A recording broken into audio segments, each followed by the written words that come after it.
Mickey Mantle was halfway through batting practice when he suddenly dropped his bat and walked toward the outfield fence. The crack of baseballs stopped. 40 Yankees players went silent, watching their captain limp across the grass toward something none of them had noticed: a man in a wheelchair sitting alone behind the chain-link fence in the scorching July heat. The man was wearing a faded army jacket with a purple heart pinned to his chest. His left leg was missing below the knee. He'd been sitting there for 3 hours, just watching, not asking for anything. What Mickey did in the next 60 seconds didn't just stop practice. It made grown men, teammates who'd seen Mickey play through broken bones and torn ligaments, break down crying. And the veteran, a man who'd survived Incheon and lost everything, whispered 7 words that changed how Mickey saw himself forever. July 18, 1962, Yankee Stadium. The temperature was pushing 94 degrees, the kind of heat that turns a baseball field into a furnace. The Yankees had a doubleheader against the Detroit Tigers that night, which meant batting practice started at 3 p.m., right when the sun was at its most brutal. Mickey Mantle arrived at the stadium at 2:30. He was 30 years old, but his body felt 60. The osteomyelitis that had been eating away at his left leg since high school had gotten worse. Every morning he'd wake up and the first thing he'd see was blood seeping through the bandages wrapped around his knee. Every step felt like someone was driving a railroad spike through his bone. That morning, the team doctor had looked at Mickey's leg and said what he'd been saying for months. You need to rest, real rest, a month, maybe 2. Mickey had laughed, not because it was funny, but because rest wasn't an option. The Yankees were in a pennant race. Roger Maris was struggling. The team needed him. And more than that, Mickey Mantle didn't know how to be anything other than a ball player. Take that away, and what was left? So he did what he always did. He wrapped the leg tighter, swallowed a handful of painkillers, and told himself he'd get through one more day. Batting practice that afternoon was routine.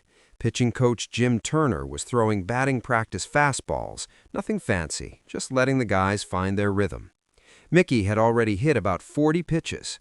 His swing felt good despite the pain. He was locked in, seeing the ball well, driving it to all fields. That's when he saw the wheelchair. It was positioned just beyond the outfield fence, in a spot where fans sometimes gathered to watch practice through the chain link. But this wasn't a fan asking for autographs or trying to get a photo. This was a man alone, sitting perfectly still in the brutal heat, watching. Mickey couldn't see his face clearly from home plate, but he could see the army jacket in 94-degree weather. And he could see something else, the left pant leg hanging empty, pinned up at the knee. Mickey stepped out of the batter's box. Turner was already winding up for the next pitch, but Mickey held up his hand. "Hold on a second." He laid his bat down carefully, not dropping it, not throwing it, just setting it on the grass. Then he started walking toward center field. "Mick?" Yogi Berra called from behind the batting cage. "Where are you going?" Mickey didn't answer. He just kept walking, that distinctive limp of his more pronounced than usual. Every step hurt, but he didn't slow down. The other players stopped what they were doing. Elston Howard lowered his glove. Roger Maris stepped out of the on-deck circle. Tony Kubek stood frozen halfway between second and third base. 40 professional ball players, men who'd seen everything, stood there watching Mickey Mantle limp across the outfield grass toward a man in a wheelchair that nobody else had even noticed. The man's name was James Edward Keller, though everyone who'd served with him in Korea called him Jimmy. He was 34 years old. He'd lost his left leg below the knee at the Battle of Heartbreak Ridge in 1951, the same year Mickey Mantle played his first game for the Yankees. Jimmy had been a corporal in the 2nd Infantry Division. His unit had been pinned down on a ridgeline for 3 days, taking artillery fire from Chinese positions they couldn't see. On the 3rd day, a shell landed 15 feet from Jimmy's foxhole. The blast threw him 20 feet through the air and took his leg. He'd spent 2 years in military hospitals learning to walk again, learning to live with phantom pain that felt like his missing leg was still there, still hurting. The Army gave him a Purple Heart, a disability check, and sent him home to the Bronx. Jimmy had grown up 3 blocks from Yankee Stadium. As a kid, he'd sneak into the bleachers whenever he could, watching DiMaggio and Henrik and Keller, his namesake, Charlie Keller, the great Yankees outfielder. Baseball was the soundtrack of his childhood. The crack of the bat, the roar of the crowd, the voice of Mel Allen on the radio calling Yankees games. When he came back from Korea, baseball was one of the few things that still made sense. The world had changed. He'd changed. But baseball was still baseball. The Yankees were still playing at the stadium 3 blocks from where he'd grown up. Jimmy had been coming to the stadium for years, watching through the outfield fence during batting practice. He never asked for anything, never tried to get autographs or talk to players. He just wanted to watch, to remember what it felt like to be whole, to be young, to have dreams. That afternoon, he'd been sitting there for 3 hours. Security had walked past him twice. The first time, a guard had asked if he needed help. Jimmy had shaken his head. "Just watching practice. I'll move when you tell me to." The guard had looked at the Purple Heart, at the missing leg, and said, "Take your time, buddy." The second time, a different guard had offered him water. Jimmy had accepted gratefully. His throat was dry from the heat, but he hadn't wanted to leave his spot. He was watching Mickey Mantle take batting practice when Mickey suddenly stopped mid-swing and started walking toward him. Jimmy's first thought was that he'd done something wrong, that he was about to be asked to leave. But as Mickey got closer, Jimmy saw his face, saw the way he was limping, saw the pain in his eyes that had nothing to do with the heat. Mickey reached the fence and stopped. They were about 8 feet apart, separated by chain link and the invisible wall between a superstar and a nobody. For a moment, neither of them spoke. Behind Mickey, the entire Yankees team had gathered at the edge of the outfield grass, watching. Nobody was talking. Nobody was moving. Mickey spoke first. His voice was quiet, respectful. "How long have you been sitting out here?" "Couple hours," Jimmy said. His voice was rough from the heat. "I didn't mean to cause any trouble. I can move if you need me to." "That's not—" Mickey paused, looked down at Jimmy's empty pant leg, then back at his face. "Korea?" "Heartbreak Ridge, 1951. Mickey nodded slowly. He knew that battle. Everyone knew that battle. 3,700 casualties over 5 weeks, one of the bloodiest fights of the war. "Same year I started with the Yankees," Mickey said. "While you were on that ridge, I was playing my first World Series." "I know," Jimmy said. "I followed the whole thing from the hospital. They had a radio in the ward. Every time you came up to bat, the whole place went quiet. Even the guys who were dying, they'd listen. You gave us something to think about besides the pain." Mickey felt something crack open inside his chest. He'd heard praise before. He'd heard cheers from 50,000 people. He'd read newspaper articles calling him the greatest player alive. None of it had ever felt like this. "What's your name?" Mickey asked. "James Keller, Jimmy." Mickey smiled slightly. "Like Charlie Keller, King Kong Keller." "Yeah, my dad named me after him. Never got to meet him, but—" Jimmy trailed off. "Hold on," Mickey said. He turned and called over his shoulder. "Yogi, get Charlie on the phone." Yogi Berra just stared at him. "What?" "Charlie Keller. Call him. Tell him to get down here." Then Mickey did something that made 40 Yankees players and Jimmy Keller go completely silent. Mickey Mantle, the biggest star in baseball, lowered himself to the ground in front of the fence. Not standing, not looking down at Jimmy from above. Sitting on the grass, eye level, like they were just 2 guys talking. The pain in Mickey's knee was excruciating. Sitting down meant he'd have to stand back up, which would hurt even worse. But Mickey didn't care. "I need to tell you something," Mickey said quietly. "And I don't want you to take this the wrong way." Jimmy waited. "I spend every morning wrapping up my leg because I've got a bone disease that's been eating me alive since I was 17. Every step I take feels like somebody stabbing me with a knife. And you want to know what I do? I complain. I drink. I feel sorry for myself. I act like I'm the unluckiest guy in the world." Mickey paused, looked at Jimmy's empty pant leg again. "But I've still got both my legs. I didn't lose one saving my buddies on some ridgeline in Korea. I lost mine playing a game. And here you are, sitting in 94-degree heat for 3 hours just to watch us practice. Not asking for anything, not complaining, just watching." Jimmy didn't know what to say. He'd never heard Mickey Mantle or any ball player talk like this. "You know what I think about before every game?" Mickey continued. "I think about how much my leg hurts, how many painkillers I'm gonna need, how many more years I can keep doing this. But you know what I should be thinking about?" He pointed at Jimmy. "Guys like you. Guys who gave up everything so I could play a stupid game in front of 50,000 people. You're the one who deserves to be out here, not me." Jimmy felt his throat tighten. "Mickey, it wasn't like that. I was just doing my job." "And you did it without complaining, without asking for anything. That's more courage than I'll ever have." Behind them, Roger Maris had tears running down his face. Elston Howard was wiping his eyes with his glove. Tony Kubek had sat down on the grass because his legs wouldn't hold him up anymore.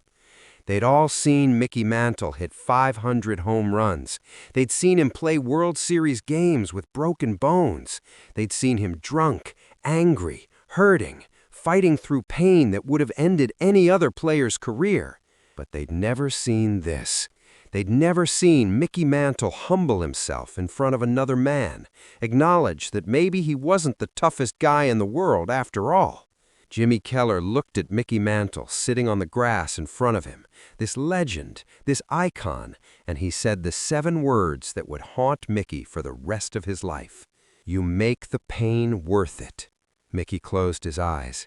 When he opened them, they were wet. "Say that again." "Every time I watch you play," Jimmy said, his voice steady now.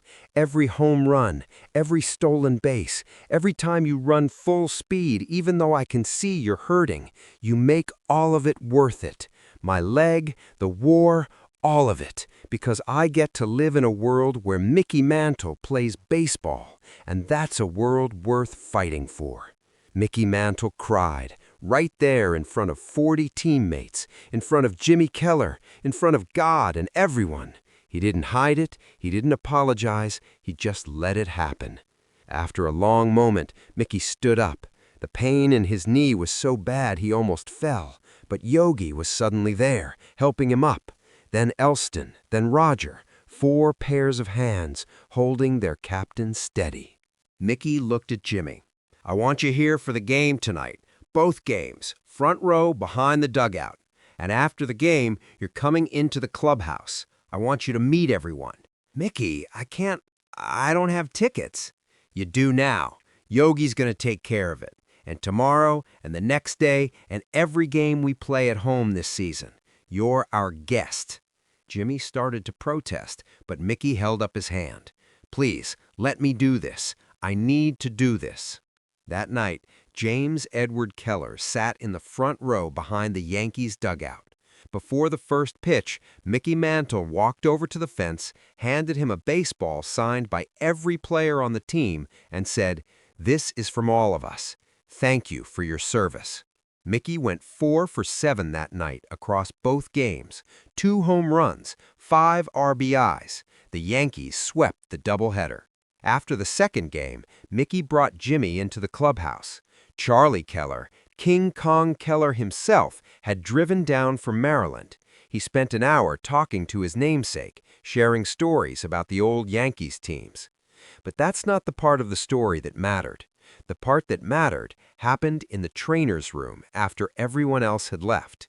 Mickey was sitting on the training table, getting his knee rewrapped for the 100th time. Jimmy had wheeled himself in, unsure if he should be there. "Can I ask you something?" Jimmy said. "Anything. Does it ever stop hurting?" Mickey looked at him for a long moment. Then he shook his head. No, it doesn't. How do you keep going? Mickey thought about that. I used to think it was because I didn't have a choice, because baseball was all I knew. But after today, after talking to you, I think it's because pain is the price of doing something that matters. And if you're going to hurt anyway, you might as well hurt for something worth it. Jimmy nodded. That's what I told myself in Korea, every day in that hospital. The pain means you're still alive, and being alive means something. You're right, Mickey said quietly. It does. James Edward Keller came to 63 Yankees games that season. He never missed a home game for the rest of Mickey's career. When Mickey retired in 1968, Jimmy was there. When Mickey was inducted into the Hall of Fame in 1974, Jimmy was there. When Mickey Mantle died in 1995, James Edward Keller was at the funeral. He was 77 years old by then, still in that wheelchair, still wearing that army jacket with the Purple Heart. A reporter asked him what Mickey Mantle meant to him. Jimmy looked at the reporter and said, "Mickey Mantle taught me that courage isn't about not feeling pain. It's about what you do with the pain. He hurt every single day of his career, but he never quit. He showed me that the pain could mean something if you used it right. He made my sacrifice worth it, and I'll never forget that." The story of Mickey Mantle stopping batting practice for a veteran in a wheelchair never made the newspapers in 1962. There were no cameras there, no reporters, just 40 ball players and one veteran who witnessed something real. But the story spread anyway, through the clubhouses of Major League Baseball, through veterans organizations, through families who heard about the day Mickey Mantle sat on the ground in front of a disabled vet and cried.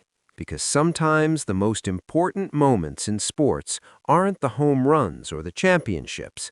Sometimes they're the moments when an athlete remembers that he's human, that his pain isn't special, that there are people who've sacrificed more, hurt more, and never complained about it. Mickey Mantle hit 536 home runs. He won 7 World Series. He was a 3-time MVP. But the greatest thing Mickey Mantle ever did happened on a July afternoon in 1962, when he stopped batting practice, limped across the outfield grass, and sat down in front of a man who'd given his leg for his country. Because that day, Mickey Mantle learned that courage isn't measured in home runs or batting averages. It's measured in what you're willing to sacrifice, what you're willing to endure, and whether you have the humility to recognize that someone else's pain might be greater than your own. If this story of humility and respect between two men who understood pain moved you, remember that the greatest moments in sports history aren't always the ones that make the highlight reels. Sometimes they're the quiet moments, the human moments, the moments when someone stops trying to be a legend and just tries to be decent. Mickey Mantle was a flawed man. He drank too much, he was unfaithful, he had a temper. But on July 18, 1962, Mickey Mantle was exactly what America needed him to be, a man who understood that true strength isn't about never feeling pain, it's about what you do with the pain you can't avoid.